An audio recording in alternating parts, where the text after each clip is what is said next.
안녕하세요. 니타민 씨입니다. 에클라 트위드 자켓을 본격적으로 시작하시기 전에 꼭 패턴 스와치부터 먼저 떠보시는 걸 추천드립니다. 이 패턴은 코를 걸러뜨면서 생기는 가로로 지나가는 실이 특징인데요. 이 실이 너무 느슨해지면 편물이 처지고 게이지도 커지게 됩니다. 손땀이 너무 크면 트위드 조직감에 힘이 없어서 완성 옷의 맵시가 조금 떨어져 보일 수 있어요. 도안에서 제시하고 있는 사이즈와 원작의 핏을 그대로 살리려면 게이지를 확인하는 과정이 매우 중요합니다.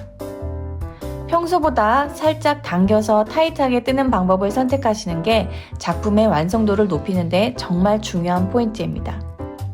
따라서 영상에서 설명드리고 있는 패턴 뜨기의 원리와 제가 알려드리는 팁을 잘 기억하시면서 예쁜 결과물을 함께 만들어 보셨으면 합니다. 자, 그럼 여러분 이제 에클라 트위드 패턴을 살펴보겠습니다. 자, 보시다시피 편물의 겉면에서 보시면 이렇게 가로로 지나가는 선들이 만들어지게 되는데 이 모양들이 쌓이면서 트위드의 질감을 만들어내게 됩니다. 가장 중요한 스티치는 바로 슬립 스티치, 즉 걸러뜨기입니다. 슬립 스티치는 코를 뜨지 않고 왼쪽 바늘의 코를 오른쪽 바늘로 넘겨주는 방법인데요.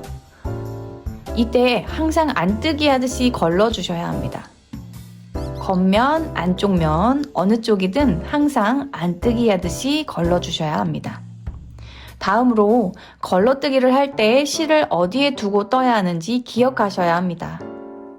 편물을 관찰해보면 가로로 지나가는 실이 항상 이 겉면에 생기게 되는데요. 따라서 걸러뜨기를 하실 때 겉면에서 뜰 때는 실을 편물의 앞에 두시고 그리고 안쪽 면을 뜨실 때는 이렇게 안쪽 편물 볼게요. 안쪽 편물에는 가로로 지나가는 실들이 없습니다. 그래서 안쪽 면을 뜨실 때는 실을 편물의 뒤에 두고 뜨게 됩니다.